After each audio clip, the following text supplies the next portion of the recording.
Welcome to Top 10 Archive. In this installment, we're going to look at the top 10 animals put into extinction because of human beings. From the dodo bird to the western black rhino, these animals would probably still be around had it not been for human intervention. Number 10. Bubal Hartebeest. This beautiful antelope had been talked about and worshipped as a sacrificial offering and a food source for thousands of years. They roamed in herds as large as 200 across the northern African continent. Even mummified remains of their horns are found in Egyptian tombs, proving their importance in religion and sustenance. Bubal Hartebeest were still widespread across Tunisia as late as 1870, but hunting dwindled their population to almost nothing, with the last beast being reportedly shot in Tunisia in 1902 and the last in Algeria in the 1930s. Number 9. The Western Black Rhino.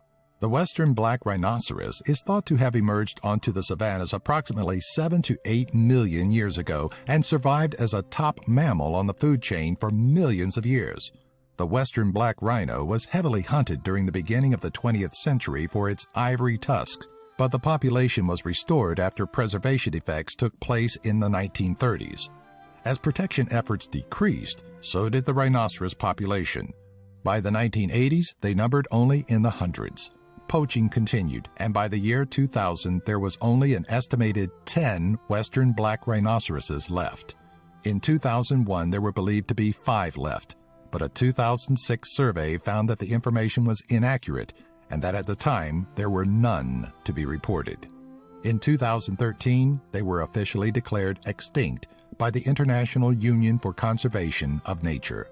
Number 8. The Giant Moa. These relatives of the Australian emus lived on the island of New Zealand around 1280 AD. Giant Moa stand approximately 3.6 meters or 12 feet in height with its neck stretched out and have feathers similar to emus. Their only main predator was the now extinct Haast eagle, until the Polynesians settled the island and started hunting them for food and tools. Once humans arrived on the island, they started to deplete their natural habitat and food sources. Aggressive hunting of moa for food meant the moa had little or no chance left for survival. Scientists say that the total extinction event only took approximately 100 years before there were no moa left. The moa are thought to be long extinct, but on occasion there have been anonymous reports of sightings that are discarded as pseudoscientific and proven false. Number 7. The Great Auk. These flightless seabirds originally were found in the North Atlantic perched on rocky outcroppings along the seacoast. The Great Auk only produced 1 egg per year, and the parents took turns incubating it. The body of the Great Auk was approximately 30 inches or 75 centimeters in length, and they had very short wings. On land, these birds were vulnerable to humans as they were awkward and clumsy. Once humans found that they were an easy meal and that their down was useful for keeping warm, the Great Auk disappeared fast. There are accounts of fishermen herding them up in wooden planks by the hundreds onto waiting ships to be slaughtered for food, their down, oils, and fishing bait. The last surviving pair were killed in June of 1844 at Eldre Island, Iceland, for an exhibit in a museum. Number 6. Steller's sea cow. In 1741, the German naturalist Georg Steller accompanied Vitus Bering on his discovery of the North Pacific Ocean. While their party was shipwrecked on the Bering Islands for 9 months, Steller discovered a species of ocean mammal that he had never seen before. He observed the animals as being docile and grazing on kelp like cows. Their skin was a dark brown and was rough like the bark of a tree. They had short, stubby front arms that they used to walk along the shallow water of the ocean. Reaching a length of 9 to 10 meters or 29 to 32 feet and weighing a whopping 10 metric tons or 22,000 pounds, these creatures were the gigantic relatives of the modern warm-water manatees.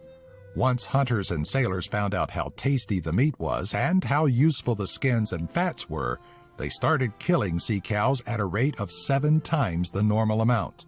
It only took humans 27 years after the discovery of the Steller's sea cows to totally annihilate them.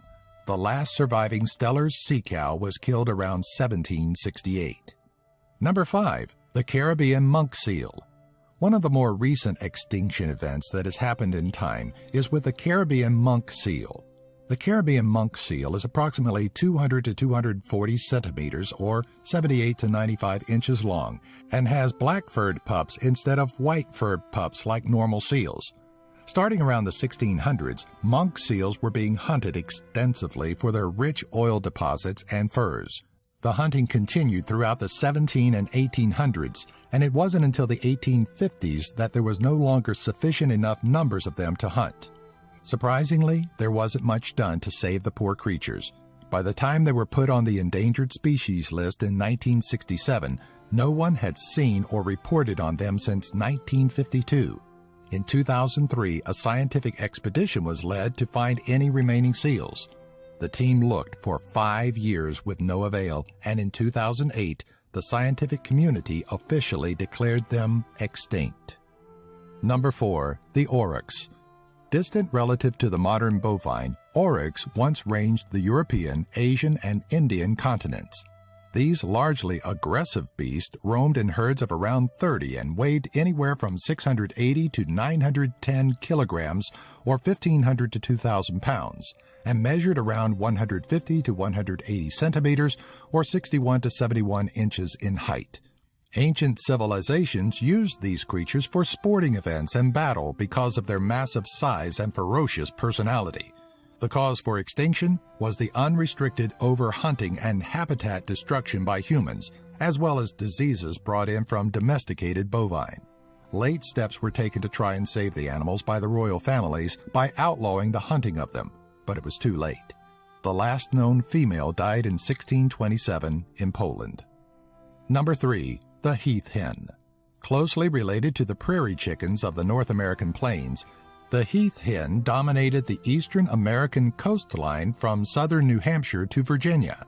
During colonial American times, the bird's popularity grew, and some speculations have been made that the first American Thanksgiving dinner consisted of these birds and not the American wild turkey. Colonists hunted these birds extensively, and soon the bird became known as the poor man's food because it was so cheap and plentiful. Succumbing to hunting pressure, the population quickly dwindled as of the late 1800s. In the early 1900s, there were guidelines enacted to help preserve the birds, but the efforts were too late. Poaching, feral animals, disease, fire, and even bad weather conditions decimated what little was left of the population. Number 2. The dodo bird. These flightless birds once thrived on the Isle of Mauritius in the Indian Ocean off the east coast of Madagascar. The island had no natural predators for the birds, and so over time they lost their ability to fly, presumably through the evolutionary process. The first recorded mention of these birds was by Dutch sailors in 1598. The sailors wrote of how dumb the birds were because it had no natural fear of humans, thus leading the sailors to dub this bird the dodo bird. The bird was hunted to extinction by sailors for its meat, which wasn't even very tasty. Unfortunately, invasive species that other humans brought to the island and habitat destruction finished the birds off in less than a century after their discovery.